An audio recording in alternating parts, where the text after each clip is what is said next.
Дәмді жұмсақ кекс дайындаймыз. Ол үшін сары майға қант салып, миксердің көмегімен араластырамыз.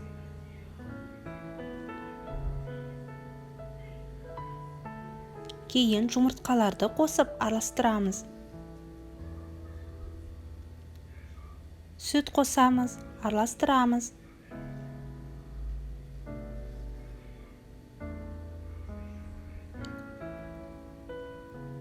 Сосын ұн, какао ұнтағы және қопсытқышты қосып, қасықпен, содан кейін миксердің көмегімен араластырамыз.